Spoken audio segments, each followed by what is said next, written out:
Hi and welcome back to the channel. Apologies, there's been a bit of a break between us posting videos, but since August we have been absolutely really busy. Not only with our day jobs and that we do, say day jobs, I do shift work, but Mel's been busy, James been busy. We've also done some work on the house, which is still ongoing at the moment. So here we are this Wednesday morning in the south of England, raining. Yeah, well, there we go. But yeah, so I said, once again, apologies for not posting anything. We have been doing some bits and pieces in the background, literally.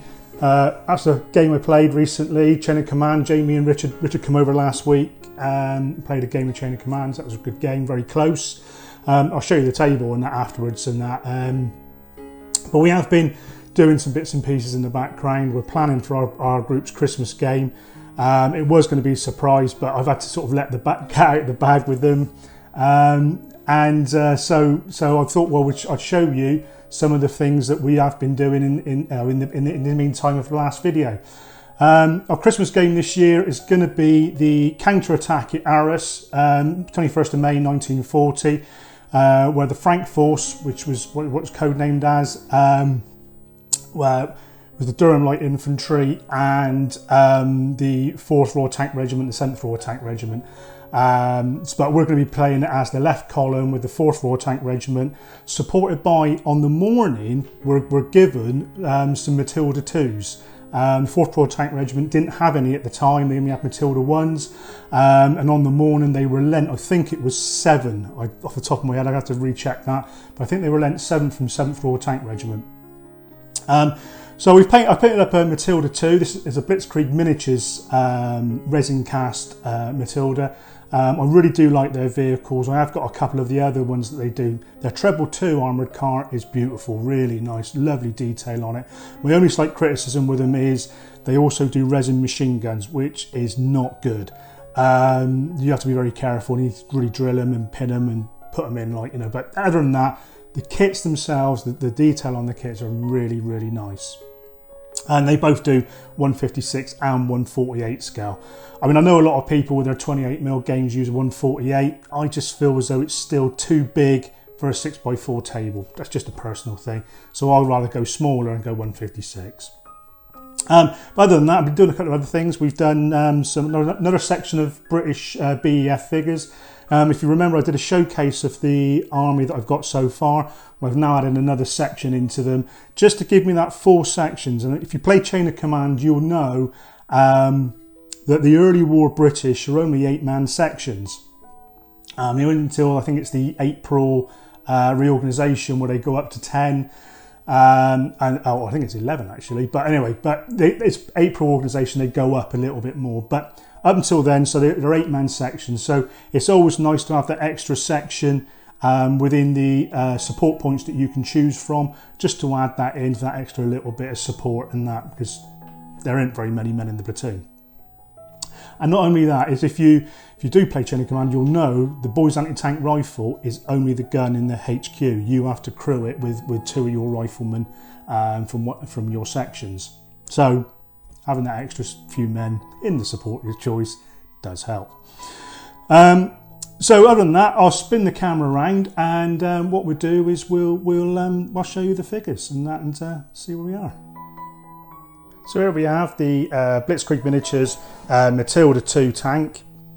As I said before, it's all resin and with a metal gun barrel, 2-pounder gun barrel, but it also has a resin machine gun in the turret. They're a bit fiddly in that, but I find if you drill a very small hole into the turret, there's a slot on the turret, drill a little hole in through there, and then stick him in there, and he's sound. I've got the treble 2 armoured car, and it's exactly the same. Drill a little micro hole, and then pop him in. You may have noticed I've not put any markings on him. Now, most of the British tanks would have had a white square on the front of the hole there, also one on the side and one on the reverse side, and I think they had one on the back of the turret, I think. More and more I've been reading about the white square recognition panel is that they soon quickly learnt to paint over it, or literally they put oil mixed oil and greases and that together and sort of hand wiped it all over to try and smear it off, because you became a target. And that was basically an aiming site for the German anti-tank guns. Not that much could take on the Matilda II in France, other than the 88. But yeah, so they soon learned to get rid of that a bit quick. So I purposely not modelled it on this tank. Secondly, I've not put any of the other markings from 7th Royal Tank Regiment on there, which is where this one would have come from, purely because I might want to use it for something else. So I've sort of gone for, this is the basic camo, this is the basic sort of detailing on the vehicle, and then just left it at that. So I'm quite pleased with it, the way it's come out. Really excited to get this on the table and certainly try out the Matilda II in action. So hopefully, as I say, if I can get up a little bit closer there, see if you can get a little bit more detail in there. So you can see all the sort of the rust marks coming down from the skirts there. It is a lovely kit. The detailing on the resin is really, really nice. Smoke launchers there, and then there's the fuel tank on the back. But yeah, really impressed with this one. And as I said, I probably will get some more of their kits. I'd say it's Chain of Command. You only need sort of one of these unless you're playing big Chain of Command where you put out a troop. So that's it. That's the Matilda II. Next up is a universal carrier. Now this is a plastic kit from Wargames bolt action range. I was struggling actually to try and find a 156 scale the Bren carriers and that of 1940, because the early ones had a sloped back. They were slightly a little bit different to these ones, and I think also was it the cavalry version, or certainly the reconnaissance versions, and that were also very different. But you're looking at the kit that that Warlord do, you can make it as the Mark 1 or the Mark 2 universal carrier. So I've made it as the Mark 1 version. It's again more square backed and that on there. But obviously it came with the crew figures with their sort of later pattern Tommy helmets. So again, an order into Wargames and picked up some of their early BEF sort of heads and helmets and that, and then just stuck them on, so just to give them a little bit of a difference. I was going to put the 2-pounder in the front. I was going to do, it was actually Steve that gave me the idea from 1 Point HQ. I was going to nick the anti-tank gun, the boys anti-tank rifle, sorry, from the free, what was it, Desert Rats 8th Army figures they give you on the magazine for Wargames Illustrated. I tried cutting his arm out and putting him in, but it was so fiddly. I was ending up cutting the gun down, or the shoulder down, to get it to fit. So by the time I'd done that to get it into the slot, it wasn't worth it. So I just stuck the Bren in there. And he's got obviously the sections Bren on top on the pintle. So again, painted up in similar colours to the Matilda, but yeah, very impressed with how that's come out. And again, a nice little reconnaissance carrier for the BEF for this campaign. So that's that one then. Let's move on to the next. Here we have another infantry section, British Expeditionary Force infantry section from Wargames bolt action range. You may remember, as I said earlier, that in the showcase on that I showed you I had 3 sections, ordinary 10-man sections. This one here is just to add in that extra section for the support list and that they've got in the not in Blitzkrieg 1940 campaign book, but also with Chain of Command, unlike bolt action's guns, their anti-tank guns or their infantry guns have 3 crew, whereas with Chain of Command they have 5 crew and then a junior leader on top of that, again, so potential 6. So again, these guys are just extra sort of crew figures if I need to add extra couple of men into the guns and bits and pieces if I'm playing that type of game. 4 10-man section, so you've got a sergeant there who's got his hand up in the air, sort of waving everyone on or halting everyone, and he's armed with a rifle, the Enfield rifle. It wasn't until a little bit later on, sort of in the desert and that, where they started being issued with the Thompson and the Sten guns. Actually, I think it was Thompson first, and then obviously got a Bren gun in there, and he's got a number 2, and then the rest of them are all riflemen. So just an ordinary sort of infantry section, painted up in to match in with the ones I've already got. So that'll give me quite a nice sizable force. The Germans wise, there are we're in the process of putting them together now, ready for the Christmas game.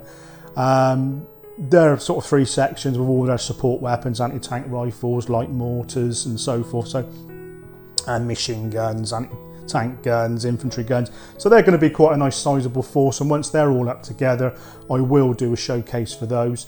The other thing that I am possibly going to do is do a section of Pioneers. So I bought a Pioneer box because they're the same figures as the 1940 Blitzkrieg Germans. And then what I thought was I was going to do a section of Pioneers up with their half track, and possibly add in also, because let's face it, everyone has this fallacy that the German army was all fully half tracked and everything else. I'm going to get some horse drawn stuff, and also some of the old Krupp 69, the Protzy truck. So I really do like those, tearing across the sort of open plains of France, and that would be quite cool.